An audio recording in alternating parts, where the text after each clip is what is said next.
அவர்கள் இந்தியா அவரது அழைப்போம். அவர் ஜெபம் என்ற தலைப்பிலே தொடர்ந்து செய்து கொண்டிருக்கிறார்.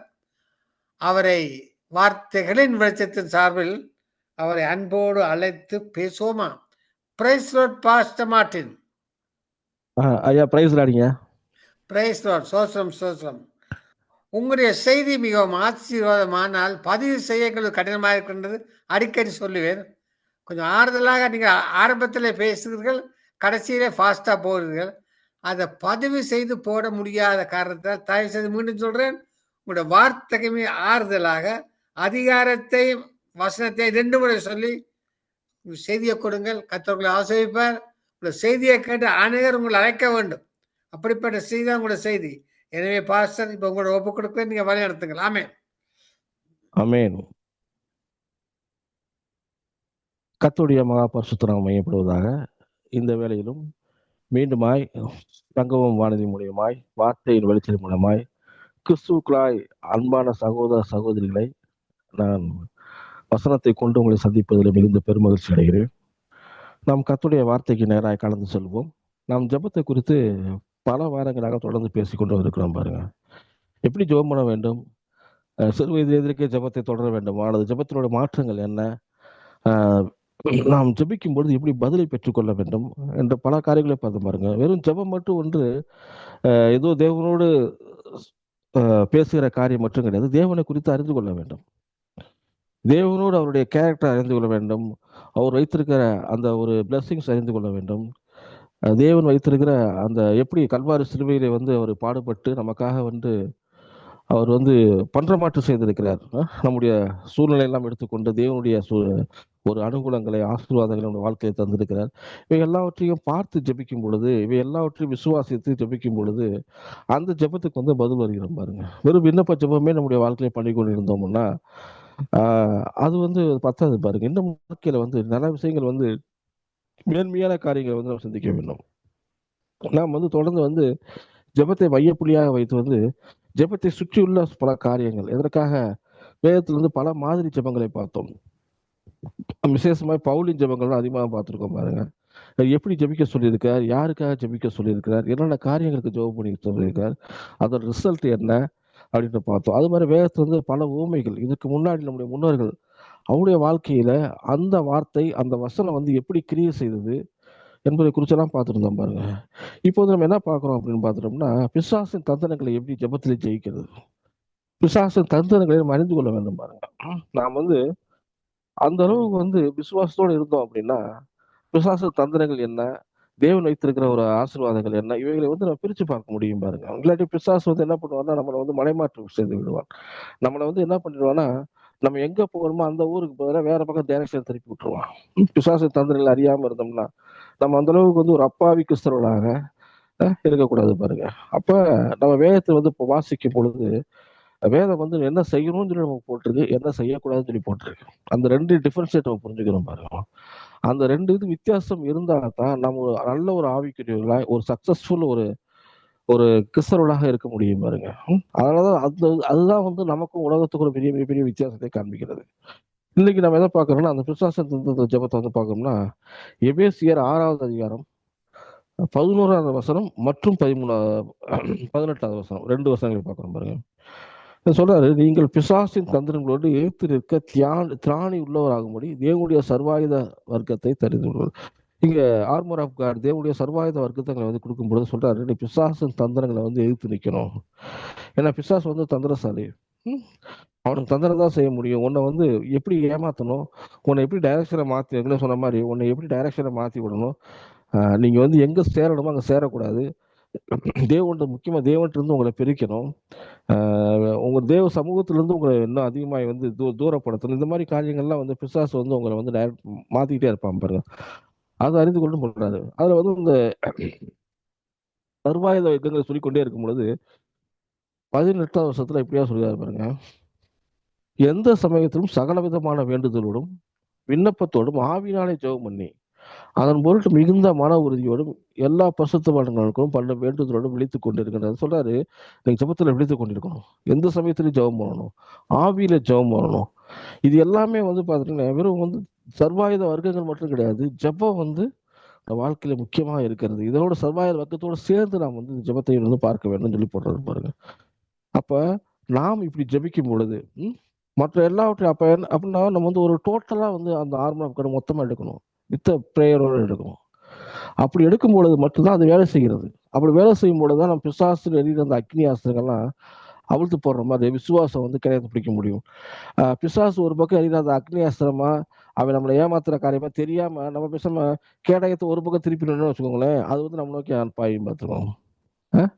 எல்லா அம்பு எங்க நோக்கி வருதோ அந்த அம்புவை நோக்கி நம்ம கேடயத்தை வைக்கணும். அம்பு ஒரு பக்கம் வரும்பொழுது நம்ம கேடயத்தை இன்னொரு பக்கம் திருப்பி வச்சிருந்தோம் அப்படின்னா அது என்ன ஆயிரும்னா இதாக்கிடும். அப்ப எந்த டைரக்ஷன்ல வருது, எந்த பக்கம் இருந்து வருது அப்படின்ட்டு நம்ம வந்து பிசாசின் தந்திரத்தை அவர் எழுதின அம்புடைய டைரக்ஷன்ஸ் எல்லாமே வந்து நம்ம தெரிந்து வைத்துக் கொள்ளும் பொழுதுதான் அதுதான் நம்ம வந்து ஃபுல்லா வந்து நம்மளை காப்பாற்றும் பாருங்க. அப்பதான் அந்த விசுவாசம் வேலை செய்யும். விசுவாசன்ற கேடயம் அப்பதான் வேலை செய்யும். நம்ம கேடயத்தை ஒரு பக்கம் திருப்பி வச்சுக்கிட்டு இன்னொரு பக்கம் அம்பு எழுதிட்டு இருந்தானா அது நம்ம கொண்டுரும் பாருங்க. நம்மளுடைய ஆவிக்குரிய வாழ்க்கை காலியாயிரும்.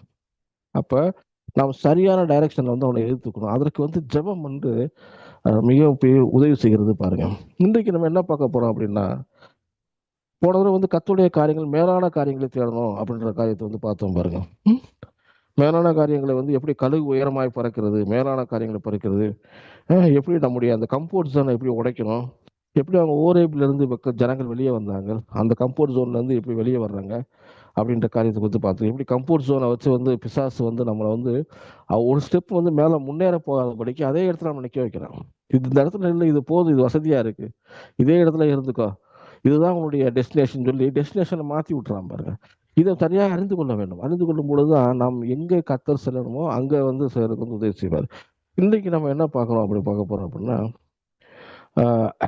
காட்ஸ் பிளெஸ்ஸிங்க்கும் ஒரு லவ் ஆஃப் மணி அல்லது வந்து ஒரு விசிபிள் பிளெஸ்ஸிங்க்குள்ள வித்தியாசம் என்ன அப்படின்ற காரியங்களை வந்து நீங்க பார்க்க போறோம். எப்படி வந்து ஒரு லவ் ஆஃப் மணியை காமிச்சு அல்லது வந்து ஒரு விசிபிளா இருக்கிற ஒரு மெட்டீரியல் பிளெஸிங்கை காமிச்சு பிசாஸ் எப்படி நம்ம டிஸ்ட்ராக்ட் பண்றான், எப்படி டைரக்ஷனை மாற்றி பண்றான் அப்படின்றது பார்க்கணும். இப்போ காட்ஸ் பிளெஸிங்னா எங்க, அது எங்க இருக்கிறது அப்படின்னு பார்த்தோம் அப்படின்னா, எபேசியர் 1வது அதிகாரம் 3வது வசனத்துல இப்படியா எழுதப்பட்டிருக்குது பாருங்க. நம்முடைய கர்த்தராகிய இயேசு கிறிஸ்துவின் பிதாவாகிய தேவனுக்கு ஸ்தோத்திரம், அவர் கிறிஸ்துவுக்குள் உன்னதங்களில் ஆவிக்குரிய சகல ஆசீர்வாதம் நம்மை ஆசீர்வதித்துட்டான்னு போட்டிருக்கு.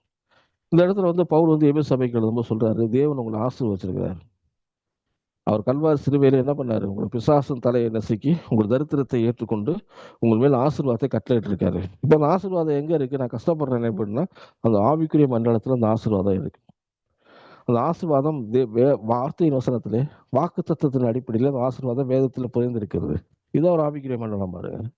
இந்த ஆசீர்வாதத்தை இந்த கண்ணுக்கு தெரியாத இந்த ஆசீர்வாதத்தை இன்விசிபிளா இருக்கிறது உங்களுடைய வாழ்க்கையை வந்து இந்த விசிபிள் ஆக்கணும் அப்படின்னா இதேவுடைய காரியங்களை நம்முடைய வாழ்க்கை வந்து இருக்கும் பாருங்க. வெறும் உழைப்பு உழைப்பு உழைப்பு நம்பி உலகத்தரமா இருக்க முடியாது பாருங்க. உழைப்பு உழைப்பு உழைப்புன்னு உலகத்தை போய் பணம் சம்பாதிக்கிறான் கரெக்டான ஆசீர்வாதமா இருக்கிறனால அந்த ஆசீர்வாதம் வேற. இங்க வேதம் உங்களை குறித்து சொல்லப்பட்டிருக்க ஆசீர்வாதம் வேற. இந்த இடத்துல சொல்றாரு, உங்களுடைய ஆசீர்வாதங்கள் ஆவிக்குரிய காரியங்கள் வந்து ஆவிக்குரிய சகல ஆசீர்வாதமும் என்ன பண்றாரு, உங்களை ஆசீர்வதித்திருக்காரு. உங்களை வந்து யூஆர் ஆல்ரெடி பிளஸ்டட், நீங்கள் வந்து ஆசீர்வதிக்கப்பட்டவர்கள் அப்படின்றாரு. அப்போ அந்த ஆசீர்வாதங்கள் வந்து நம்முடைய வாழ்க்கையில இருக்கிறது. அந்த ஆசீர்வாதம் நம்ம வாழ்க்கையில படிக்க வேண்டும் அப்படின்னா வேத வசனத்தை நம்ம என்ன பண்ணணும், நம்ம தியானம் பண்ண வேண்டும். வேத வசனத்தை வந்து அதன்படி நடக்க வேண்டும். இப்படி நம்ம நடக்கும் பொழுது மாத்திரம்தான் அது நம்முடைய வாழ்க்கையில வந்து படிக்கிறதா இருக்குது பாருங்க. அப்ப வேத வசனத்தோடு நாம் வந்து நம்முடைய வாழ்க்கையை செலவிடும் பொழுது, வேத வசனத்தைப்படி நடக்கும் பொழுது, அதோடு கூட நாம் ஜெபிக்கும் பொழுது அந்த ஆசீர்வாதத்தை நம்ம என்ன பண்றோம்னா ஆவிக்குரிய ஒரு ஆசீர்வாதத்தை நம்ம வந்து ஆவி மண்டலங்களுக்கு ஆசீர்வாதத்தை என்னுடைய வாழ்க்கையில வந்து நம்ம வந்து விட்ரா பண்ணிக்கிறோம். அது சொல்லப்பட்டது.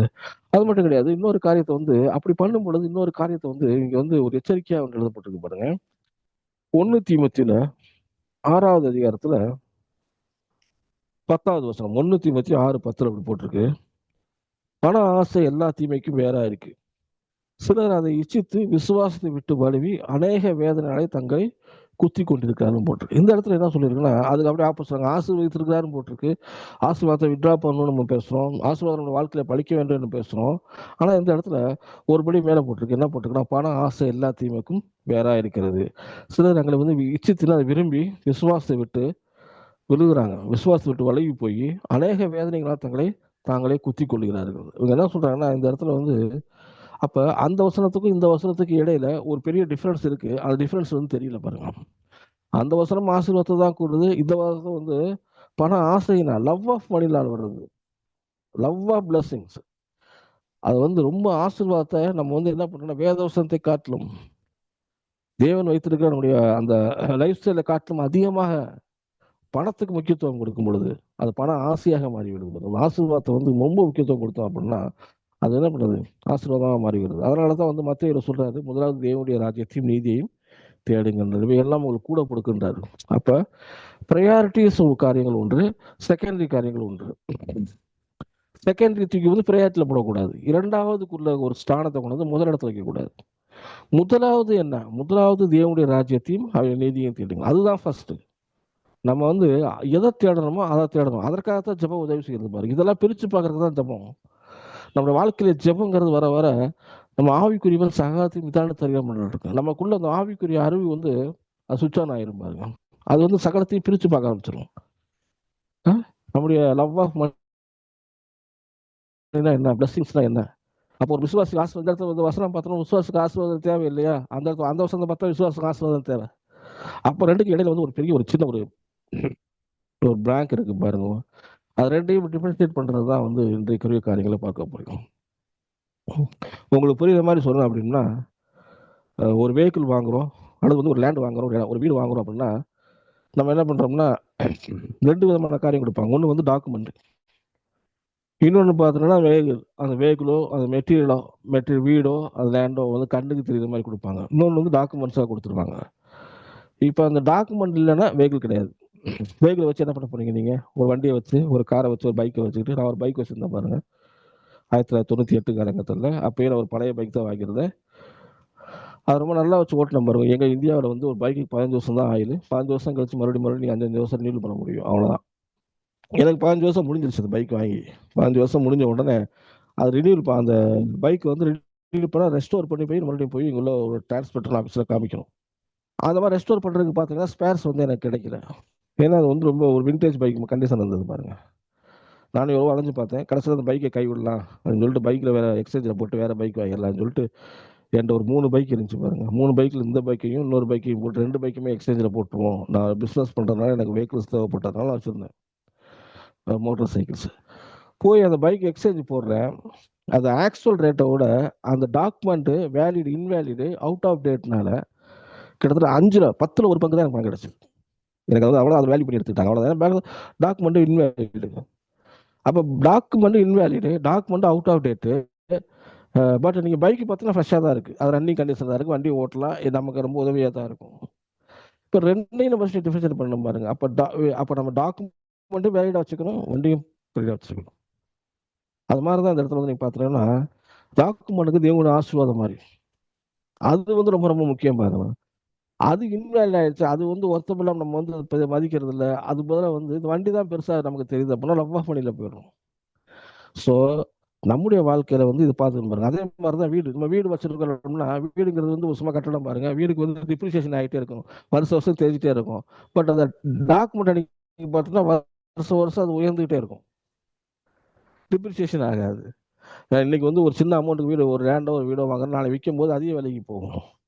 அதிக விலைக்கு போகணும். அந்த பில்டிங் நீங்கள் பார்த்தா டிப்ரிசியேஷன் ஆகிட்டே இருக்கும், அந்த பைக் நீங்கள் பார்த்தா டிப்ரிசியேஷன் ஆகிட்டே இருக்கும். அது மாதிரி தான் வந்து பாருங்க, லவ் ஆஃப் மணிங்கிறது வந்து கிட்டத்தட்ட அதே மாதிரி தான். பட் ஆசீர்வாதங்கிறது டாக்குமெண்ட் மாதிரி பாருங்க, அதோட வேல்யூ வந்து என்ன கூட்டிகிட்டே இருக்கும் பாருங்க.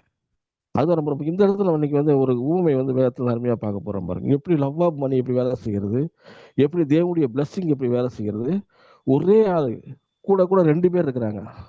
2 பேர்த்துக்கும் வந்து ஒருத்தர் லவ் ஆஃப் மணியில் இருக்கிறாரு, ஒருத்தர் வந்து காட்ஸ் பிளஸ்ஸிங்கை நம்பி இருக்கிறாரு, இன்னொருத்தர் விசபிள் பிளஸ்ஸிங்கை நம்பி இருக்கிறார், மெட்டீரியல் பிளஸ்ஸிங்கை நம்பி இருக்கிறார். இப்போ 2 பேர்த்துக்கு என்ன நடக்கிறது அப்படிங்கிறது வேதத்தில் வந்து காரியம் பார்க்கணும். இதை பார்க்கும் பொழுதுதான் நம்ம என்னன்னா நமக்குள்ள டிஃபரன்ஷியேட் பண்ணும்பொழுது தான் நம் தேவனை எவ்வளவு அதிகமாக நேசிக்க வேண்டும், தேவனுடைய வாக்கு தத்துவத்தை எவ்வளவு நேசிக்க வேண்டும், கர்த்தர் நம்ம எவ்வளவா நேசிக்கிறாரு அப்படிங்கிறது நமக்கு புரியும் பாருங்க. அவருடைய பலன் என்ன, அப்படி இருந்தோம்னா நம்ம உண்மையா இருந்த பலன் என்ன அப்படிங்கிறது நம்முடைய வாழ்க்கையில் வந்து நன்றாக தெரியும் பாருங்க. வேதத்திலிருந்து ஒரு காரியத்தை பார்க்கணும்னா ஆதியாகமம் 12 போவோம், ஆபிரகாம்கிட்ட போவோம். ஆபிரகாம்ல தான் அந்த விஷயம் அருமையாக கிளியராக போட்டுருக்கு பாருங்க. ஆபிரகாம் நமக்கு தெரியும், புறஜாதியிலிருந்து கர்த்தர் அவரை தெரிந்து கொண்டாரு, தேவனுடைய வாக்கு தத்துவத்துக்கு கொடுத்து அழைக்கிறாரு. அது இங்க பார்த்தோன்னா ஆபிரகாம் ஆதியாகமம் 12வது அதிகாரத்தில் எழுதப்பட்டிருக்குது. 1 3 வசனங்களை வாசிக்கிறேன் பாருங்க. கர்த்தர் ஆபிரகாமை நோக்கி, நீ உன் தேசத்தையும் உன் இனத்தையும் உன் தகப்பனுடைய வீட்டையும் விட்டு புறப்பட்டு நான் உனக்கு காண்பிக்கும் தேசத்துக்கு போ. நான் உனக்கு பெரிய ஜாதியாக்கி உன்னை ஆசீர்வதித்து உன் பெயரை பெருமைப்படுத்துவேன். நீ ஆசீர்வாதமாய் இருப்பாய். உன்னை ஆசீர்வதிக்கிறவர்களை ஆசீர்வதிப்பேன், உன்னை சபிக்கிறவர்களை சபிப்பேன். பூமியில் உள்ள வம்சங்கள் எல்லாம் உனக்குள் ஆசீர்வதிக்கப்படும் என்றார். கர்த்தர் ஆபிரகாமுக்கு சொன்னபடியே அவன் புறப்பட்டு போனான். லோத்துவும் அவனோடு கூட போனான். ஆபிராம் ஆரானை விட்டு புறப்படும் பொழுது 25 வயதுல இருந்தான். ஆபிரம் தன் மனைவிய சாராளையும் தன் சகோதரன் மகனாகிய லோத்தையும் தாங்கள் சம்பாதித்திருந்த சம்பத் எல்லாவற்றையும் ஆரானிலே சகோதரித்திருந்த ஜனங்களையும் கூட்டிக் கொண்டு அவர்கள் கானான் தேசத்துக்கு புறப்பட்டு போய் கானான் தேசத்திலே சேர்ந்தார்கள். இந்த இடத்துல நீங்க பாத்தீங்கன்னா ஒரு ஆபிராமுக்கு கர்த்தருடைய அழைப்பு வந்து வெறும் அழைப்பட மட்டும் போகல, பிளஸ்ஸிங்கோட போகுது.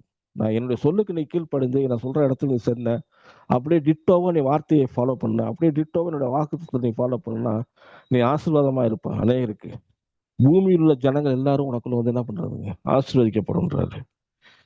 அந்த உலகத்தில் உள்ள எல்லா ஜனத்தையுமே உன்னுடைய ஒரு டிசண்டன்ஸை நான் கொண்டு வருவேன். அந்த ஆசீர்வாதத்துடைய ஊற்று வந்து ஓ மூலியமா ஒரு சேனல் மூலியமா பாய்ந்து போகுன்றாரு.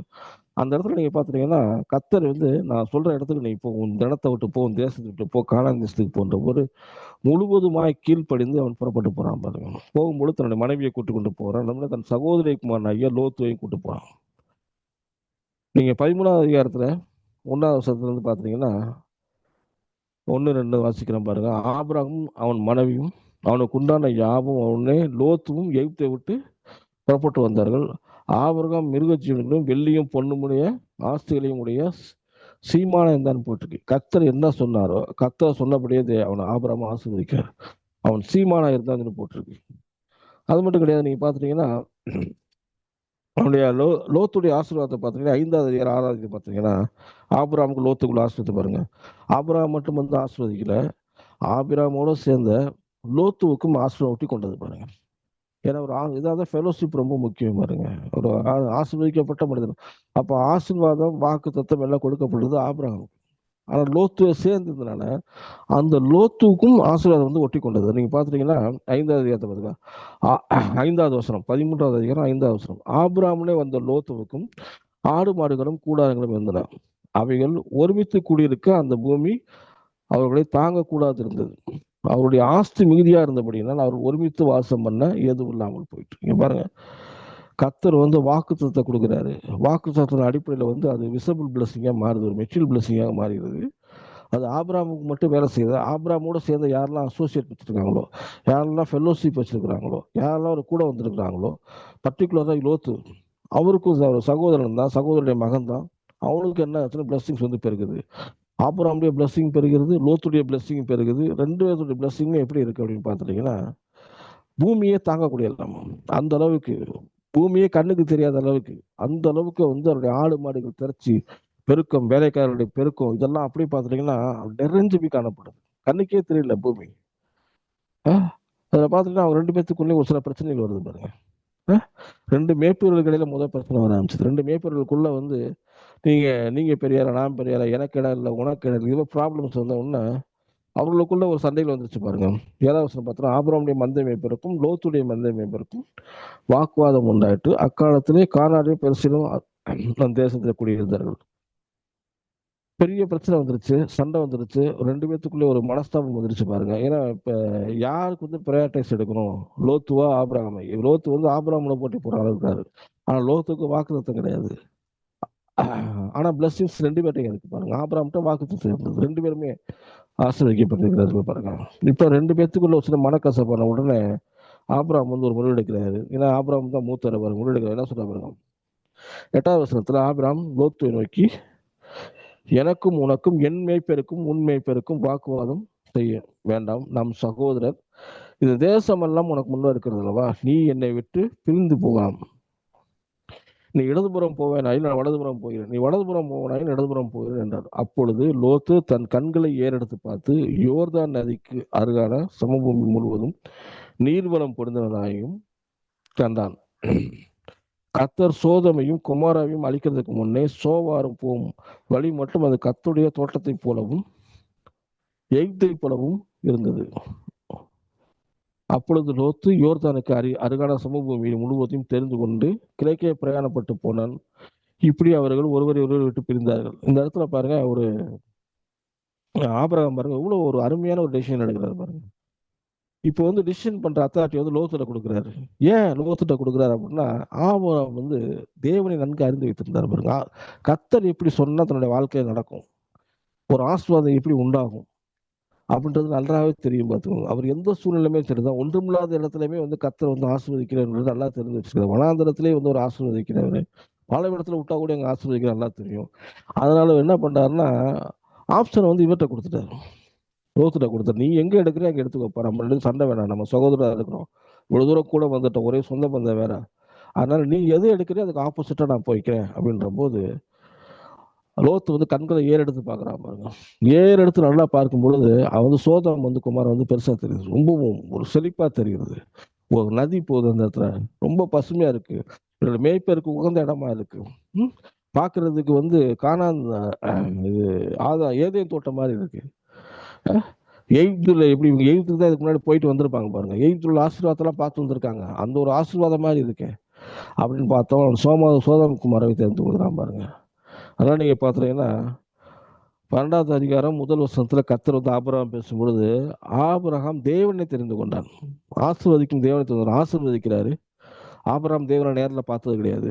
இந்த 12வது வசனத்தை அதிகாரத்துல நீங்க பாத்தீங்கன்னா அவருடைய குரலை கேட்கிறான், தேவனை தெரிந்து கொண்டான், அவர் மேல நம்பிக்கை வச்சு வர்றான்.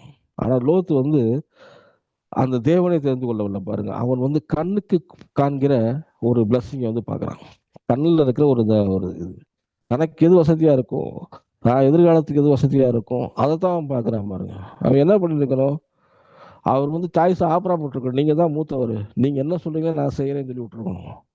அப்புறம் நிச்சயமா வந்து லோத்துடைய வாழ்க்கை வந்து தப்பித்து கொண்டிருக்கும் பாருங்க. ஆனவன் என்ன பண்றான்னா, கண்ணுக்கு எது தெரியுது, எனக்கு இதுதான் பிளஸ்ஸிங், இதுதான் எனக்கு வேணும், இதுதான் எனக்கு பச்சை பச்சைன்னு இருக்கு, இதுதான் எனக்கு அழகா இருக்குது, இதுதான் என் வாழ்க்கையை மேன்மைப்படுத்தும் அப்படின்னு சொல்லிட்டு தேவனோட ஆசீர்வாதத்தையும் தேவனுடைய ஆசீர்வாதத்தையும் அவன் பெருசா பார்க்கறா பாருங்க. அவன் கண்கள் தெரியுது, அந்த விசபிள், அந்த மெட்டீரியல் பிளஸிங் தான் பெருசா தெரியுது. நான் சொல்ற மாதிரி டாக்குமெண்ட தூக்கி போட்டாச்சு, வெஹிக்கிள்லையும் அந்த வீடு தான் பெருசா தெரியுது, அதுக்கு டிப்ரிசியேஷன் இருக்குன்றது அவருக்கு தெரிஞ்சுக்கல அவருக்கு.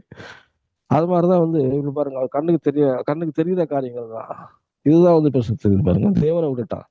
அது பாருங்க அழகா வந்து ஆபிரகாம் சொல்லும்போது ரொம்ப ஒரு ஞானமான ஒரு ஒரு டிசிஷன் பாருங்க. சொல்றாரு, நீ வலதுபுறம் போனா இடதுபுறம் போற, நீ இடதுபுறம் போனா வலதுபுறம் போய்க்கிறேன்றாரு.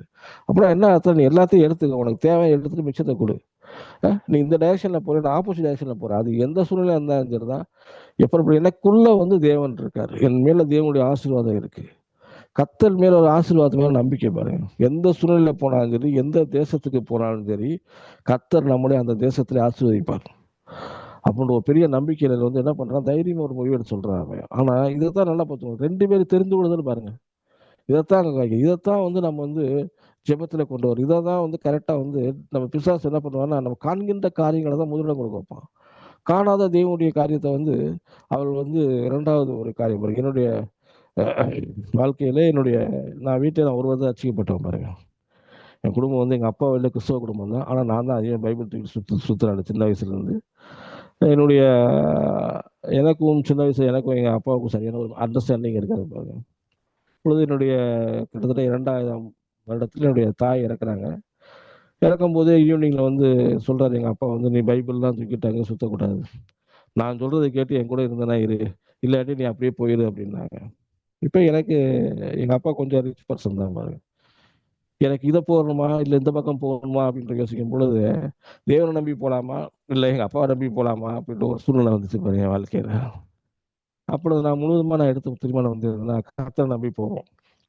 எந்த சூழ்நிலையாலும் சரிதான், எவ்வளோ கஷ்டமா இருந்தாலும் சரிதான், வாழ்க்கை வாழ்ந்துதான் காப்போம். நம்ம ஒரு தான் ரசிக்கப்பட்டிருக்கோம். நம்முடைய வாழ்க்கையை பார்த்து இவர்கள் வந்து மனம் திரும்பட்டும், நம்முடைய வாழ்க்கையை வந்து இவர்களுக்கு சாட்சியா இருக்கட்டும்.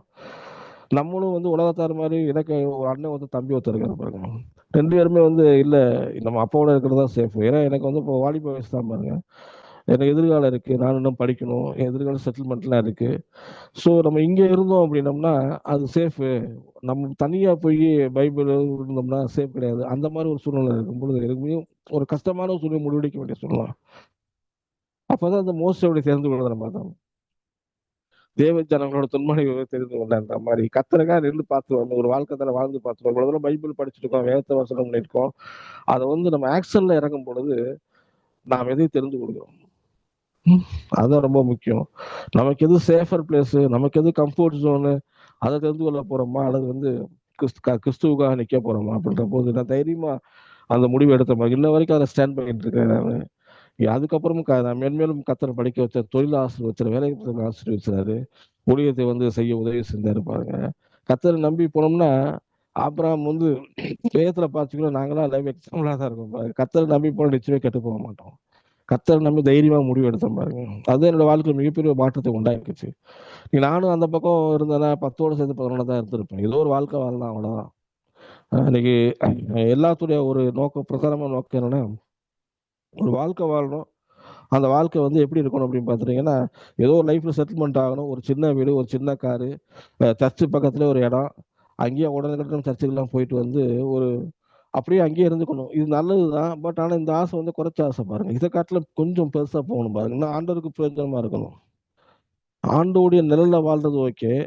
ஆண்டோட நிழல்ல வாழ்ந்து ஆண்டவருக்கு நாம் நம்முடைய தேவ ராஜ்யம் நம்ம மூலியமா சிறு பகுதியாக கட்டப்படணும் பாருங்க.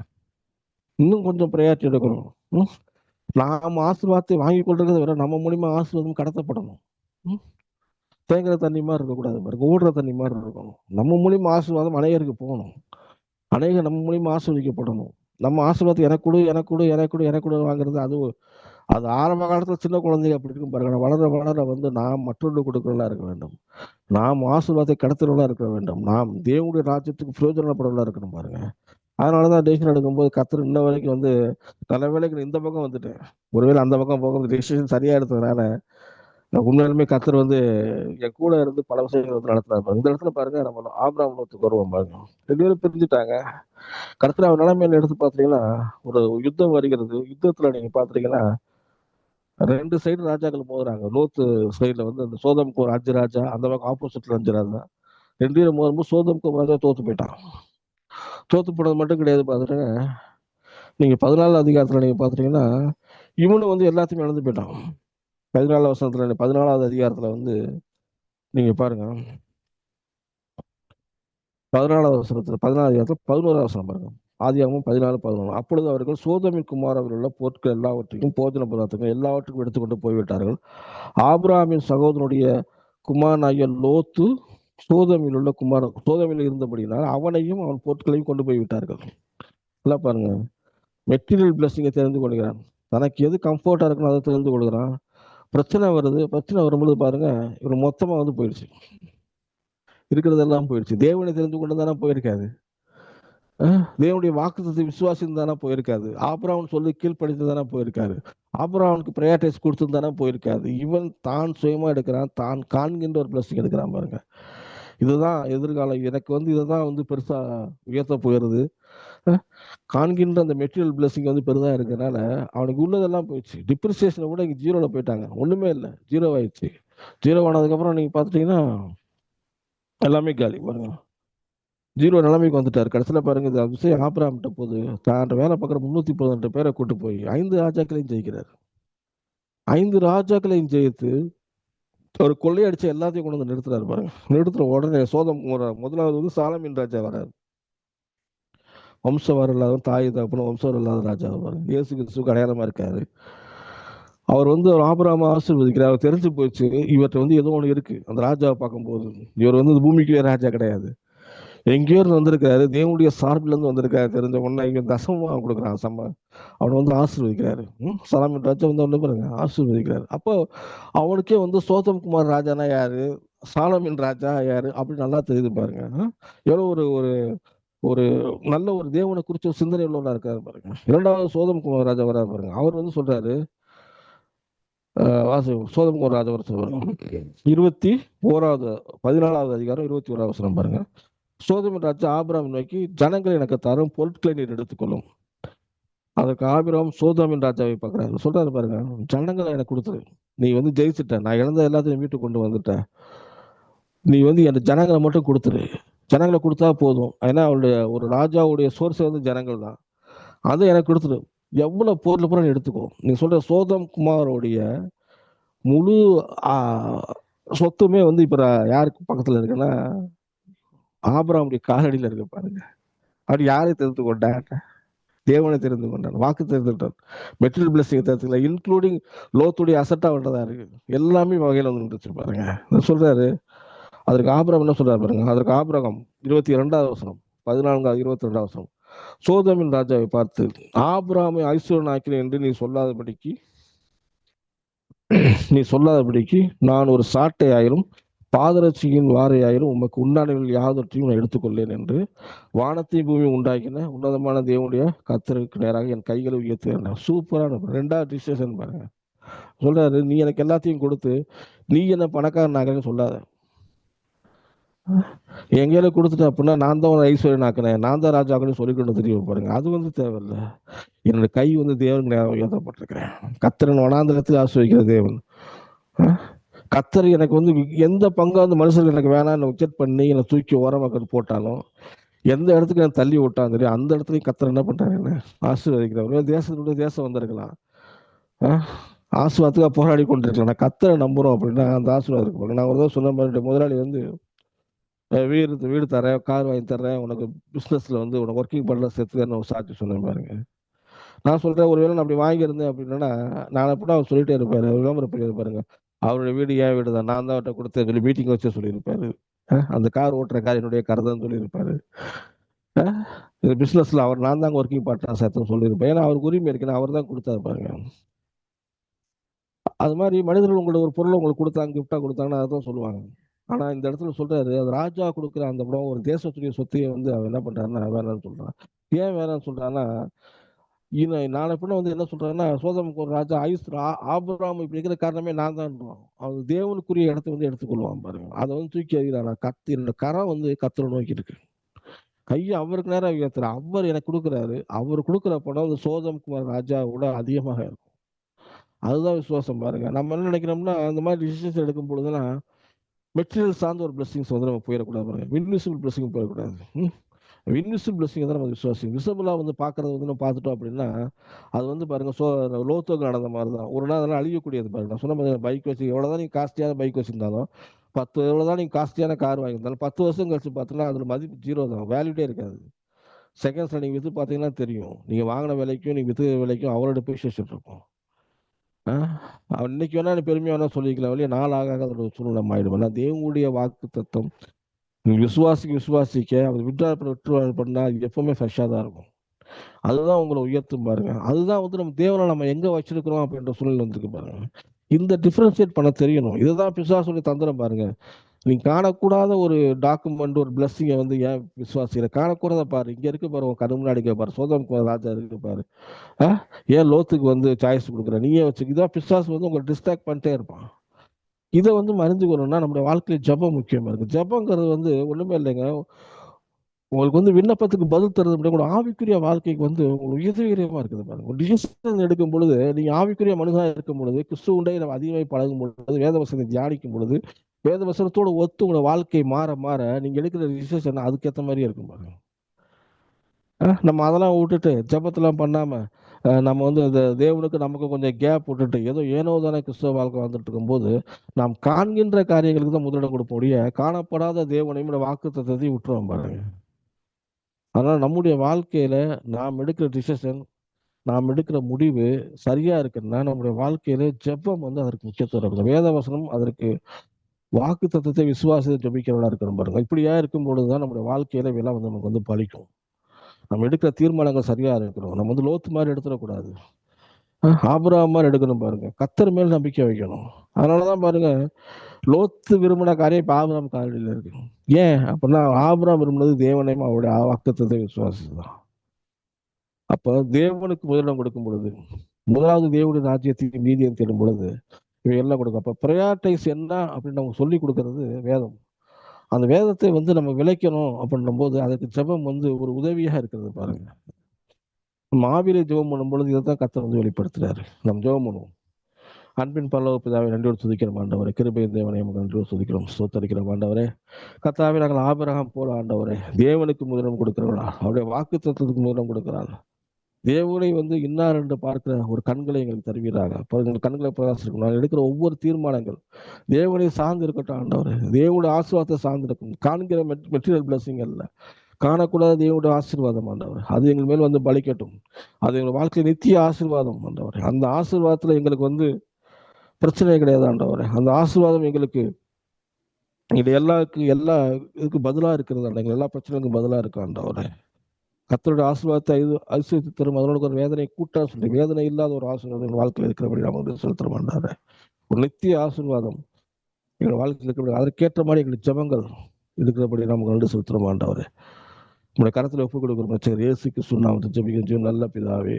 ஆமென். ஆமென். ஆமென். நன்றி பாஸ்டர் மார்ட்டின் அவர்களே.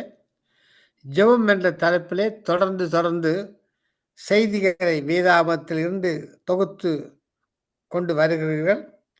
எபேசியர்